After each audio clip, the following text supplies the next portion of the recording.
લાકડીના જસ્સા ગામે થયેલી દંપતીની ઘાતકી હત્યાનો ભેદ ઉકેલાયો. દિવસ પહેલા એસએમસીના પીઆઈ એવી પટેલના માતા પિતાની કરાઈ હતી ઘાતકી હત્યા.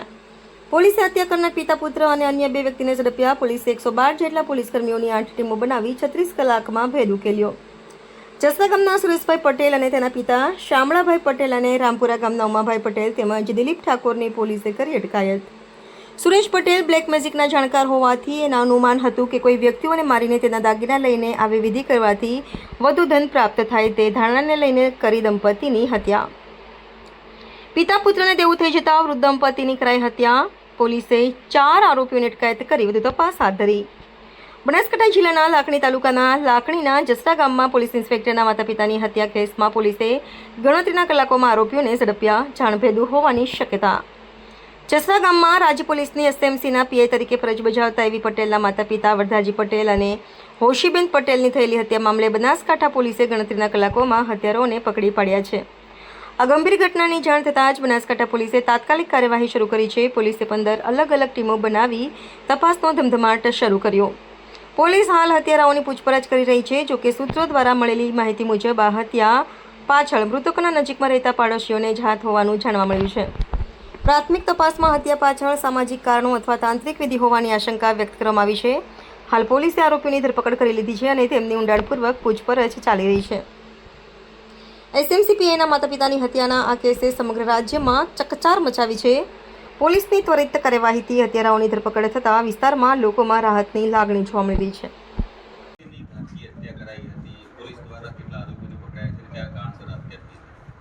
2 દિવસ પૂર્વે લાખણી તાલુકા કે જે અમારો આખરા પોલીસ સ્ટેશન ખાતે લાગે છે ત્યાં સવારના સમયે અમને જાણ થાય છે કે એક વૃદ્ધ દંપતીની હત્યા જે છે એ અજાણ્યા માણસોએ કરી છે. અને ખાસ કરીને જ્યારે અમને લોકોને ખ્યાલ પડે છે કે આ હત્યામાં જે વૃદ્ધ દંપતીની હત્યા થઈ છે તે અમારા એસએમસીના પીઆઈના જ મધર ફાધર હતા. આ હત્યાની જાણ થતાં જ લોકલ પોલીસ અને એલસીબી સુધીનો સ્ટાફ તાત્કાલિક જગ્યા પર પહોંચી જાય છે અને જાંચ પડતાલ સ્ટાર્ટ કરી દે છે. આ સિવાય આ ઘટનાની જાણ થતાં જ આઈજીપી સાહેબ તરફથી ડીજીપી સાહેબ તરફથી બી અલગ અલગ સૂચનાઓ અને કન્ટિન્યુઅસ માર્ગદર્શન આપવામાં આવે છે. હું આપ લોકોને જણાવવા માંગીશ કે પોલીસે માત્ર 36 કલાકની અંદર જ આ જે હત્યાનો ભેદ હતો એને પોલીસે ઉકેલી નાખ્યો છે. આ હત્યાની જ્યારે પોલીસને જાણ થાય છે એ વખતે જ અમે લોકો આની ગંભીરતાને લઈ અને અલગ અલગ 112 પોલીસની કુલ 8 જેટલી ટીમો બનાવવામાં આવેલી હતી. આ જે કેસ હતો એ અમારા બનાસકાંઠા પોલીસ માટે એક સૌથી મોટી એક ચેલેન્જ સમાન કેસ હતો કે જેની અંદર જે છે એ ટેકનિકલ ડિટેલ્સ એટલી બધી હતી નહીં, ટેકનિકલ મદદ મળી ન રહી હતી. છતાં પણ પોલીસે ઘણી બધી 8 ટીમોની મદદથી પોલીસે માત્ર 36 કલાકમાં હત્યાનો ભેદ ઉકેલ્યો છે. જો આપણે ટીમની વાત કરવામાં આવે તો અલગ અલગ ટીમોની જે રચના થઈ હતી તેમાં અનેક ટીમોને બનાસકાંઠા પોલીસ દ્વારા મધ્યપ્રદેશ અને રાજસ્થાનની એવી ગેંગ કે જે આ રીતના વૃદ્ધ દંપતીઓના કે બીજા વ્યક્તિના હાથને પગ કાપીને હત્યા કરીને લૂંટ ચલાવતી હોય છે, આવી તમામ ગેંગોની ઉપર નજર રાખવા માટે અને તે લોકો આમાં સામેલ છે કે તે માટે મોકલવામાં આવ્યા. કેટલીક જે પોલીસની જે ટીમ હતી તે લોકોને દાહોદ અને ગોધરા સાઈડ પણ મોકલવામાં આવે જેથી કરીને ત્યાંની પણ એમઓસ ભેગી આવે. આ સિવાય એ જે ગામ છે તેની આસપાસમાં 7 જેટલી ટીમો જે છે એ એવી રીતના વર્ક કરી રહી હતી કે જે લોકો ફોટોવોલ્ટિક સેલના સોલાર સેલ છે તેના માટેના 187 મજૂરો આવેલા હતા. આવા 187 મજૂરોનું ઇન્ટ્રોગેશન કરવામાં આવ્યું. કુલ થઈને આ 112 પોલીસ દ્વારા 36 કલાકની અંદર 350થી વધારે લોકોનું ઇન્ટ્રોગેશન કરવામાં આવ્યું. સાયબરની ટીમ દ્વારા કન્ટિન્યુઅસ ત્યાં ટાવર ડમ્પ અને ટેકનિકલ એનાલિસિસ કરવામાં આવ્યું. એક ટીમ દ્વારા કન્ટિન્યુઅસ જે છે તેને સીસીટીવીના નિગરાની પર રાખવામાં આવ્યું. પોલીસે કોઈપણ જાતના ટેકનિકલની મદદ ના હોવા છતાં આ જે લોકો છે એ નજદીકના જ લોકો હોય તેવું અનુમાન કરી ડોગ સ્ક્વોડની મદદથી જે છે એ 4 આરોપીને હાલમાં હસ્તગત કરેલા છે. જે 4 આરોપી છે તેમના નામ જે છે એ કન્ટિન્યુઅસ આ રીતના છે.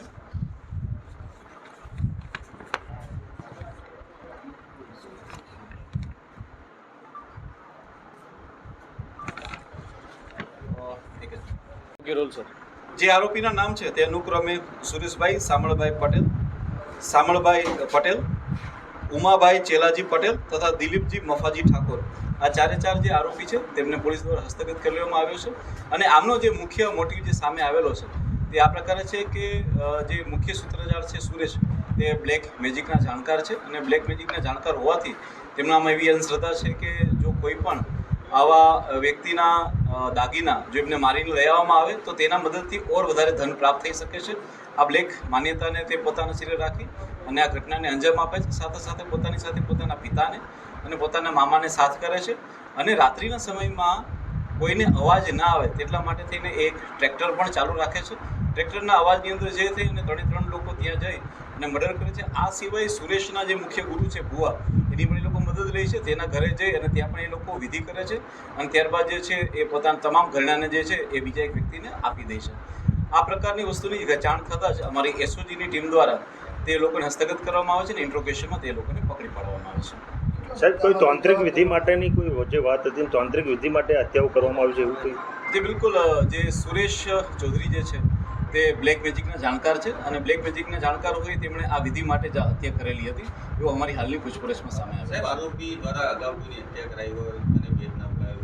જી ના, બિલકુલ એવું વસ્તુ ધ્યાનમાં નથી આવેલી. આ આરોપી દ્વારા એનું આ પ્રથમ જ મર્ડર છે, પ્રથમ ગુનો છે. તેના દ્વારા આની પહેલાં કોઈ ગુના થયેલા નથી, પરંતુ પોલીસ દ્વારા જે પ્રાથમિક ઇન્વેસ્ટિગેશનમાં સામે આવ્યું છે એ પ્રમાણે એ બ્લેક મેજિકનો જાણકાર અને ભૂવો હોવા છતાં તેની ઉપર ઘણું બધું દેવું બી થઈ ગયું હતું. એને આર્થિક સંકળામણમાં બી હતો. તેને ઘણા લોકોને ચેક આપેલા હતા જે બાઉન્સ ના થાય તેના માટે પણ તેને આર્થિક સંકળામણ હતી. સાહેબ, આ 3 જ આરોપી છે કે હજુ પણ આરોપી અંદર કોઈ બીજા સંડોવાયેલા છે? જી બિલકુલ, અમે આજે આરોપીને હસ્તગત કરી તેમને અરેસ્ટ કરી અને ત્યારબાદ અમે નામદાર કોર્ટની સમક્ષ તેમનું રિમાન્ડ માંગવાના છે. અને રિમાન્ડ દરમિયાન પણ જો કોઈ મુદ્દાઓ ઉજાગર થશે અને જેટલો પણ મુદ્દામાલ પોલીસે અત્યાર સુધીમાં રિકવર કરેલો છે અને ભવિષ્યમાં હજી વધારે રિકવર કરવાનો છે તે તમામને લઈને નેક્સ્ટ જે પ્રેસ કોન્ફરન્સ છે તેમાં આરોપી દ્વારા જે હત્યા કરવામાં આવી હતી તે સમયે આજુબાજુના વિસ્તારના લોકોને કેમ જાણ ન થઈ? હું આપને જણાવવા માંગીશ કે આ લાખણી તાલુકાના જસરા ગામની સીમમાં બનેલો બનાવ છે. જે આ પ્રકારની જિયોગ્રાફી છે તેમાં ખેતરોની અંદર ઘર આવેલા હોય છે. તેમના ઘરની આસપાસમાં બીજું કોઈ ઘર નથી, દરેક અલગ અલગ ખેતરની અંદર ઘર આવેલા છે અને સાથે સાથે છતાં પણ કોઈ અવાજ ન થાય તેના માટે થઈ અને પ્રી પ્લાન મુજબ આરોપીઓ જે છે એ ટ્રેક્ટરને ચાલુ રાખેલું હતું. ટ્રેક્ટરના અવાજમાં જે છે આ હત્યા જે દટાય છે એ માટેનો એમનો પૂરતો પ્રયત્ન. સાહેબ, લૂંટમાં જો હું આપને જણાવું કે આ લૂંટ તો છે જ કે જેમાં એ લોકોએ દંપતીની હત્યા કરી અને તેમના ઘરેણાં લીધા છે. તે લોકોએ જે તિજોરી તોડવાનો બી પ્રયત્ન કર્યો અને તિજોરીમાંથી પણ હાથમાં પહેરવાના કડલા જે છે એ લોકોએ તેની પણ ચોરી કરેલી છે અને લૂંટ કરેલી છે. પરંતુ સાથે સાથે આ બનાવ જે છે એ બ્લેક મેજિકને લગતો બી છે, જેમાં બ્લેક મેજિક માટે એ લોકોએ આ કરેલું છે અને બ્લેક મેજિકની મદદથી ઓર વધારે એ લોકો પૈસા કમાઈ શકે એ પ્રકારનું એમનું મોટિવ હતું. સાહેબ, સામાજિક આ દંપતીને કેમ ટાર્ગેટ બનાવ્યા? અન્ય લોકો પાસે પણ દાગીના હોય. આ જે જો તમે ઘર જોવા જાઓ તો જે આરોપીઓ છે એમની નજદીકમાં જો કોઈ સૌથી નજદીકનું ઘર હોય તો એ આ ઘર હતું. અને બીજું કે આ દંપતી જે છે એ એકલા રહેતા હતા અને તેમની જે દીકરી હતી તેના લગ્ન જે છે જસ્ટ 15 દિવસ પહેલાં થયા હતા. એટલે આ લોકોની તરફથી એક એવી હતી માન્યતા કે કદાચ એમના ઘરમાં અને એમની પાસેથી ઓર વધારે સોનું કે ચાંદી મળી શકે છે. સાહેબ, જે પ્રમાણે દંપતીની એક સવાલ લઈએ. એ લોકોએ પહેલાં ક્લેમ કરેલો હતો કે એમને અણબનાવ હતો, પરંતુ પોલીસ દ્વારા જે ડીપ ઇન્ટ્રોગેશન થયું છે તેની અંદર એમને વચ્ચે કોઈ અણબનાવ હતો ભૂતકાળમાં બી એવું સામે આવેલું નથી. કેટલો મુદ્દામાં અમારી ખબર કરે? હાલમાં પોલીસ દ્વારા જે છે એ એમની પૂછપરછના અંતે પોલીસ દ્વારા જે છે એ સંપૂર્ણપણે મુદ્દામાલને રિકવર કરાવી દેવામાં આવશે. સાહેબ, સામાજિક મુદ્દાને લઈને કોઈ આમાં જાણવા મળ્યું છે કે સામાજિક મુદ્દાઓને લઈને પણ કોઈ હત્યાનો કોઈ? પોલીસ દ્વારા દરેક પહેલું ઉપર ઊંડાણપૂર્વકની તપાસ થઈ છે અને હાલમાં તેની અંદર કોઈ સામાજિક પહેલું હોય એવી કોઈ પણ વસ્તુ સામે આવેલી નથી. સોશિયલ મીડિયામાં વિષ્ણોઈ ગેંગનું આગે એવું ચાલતું હતું, તેને આપ તારીખ કરો.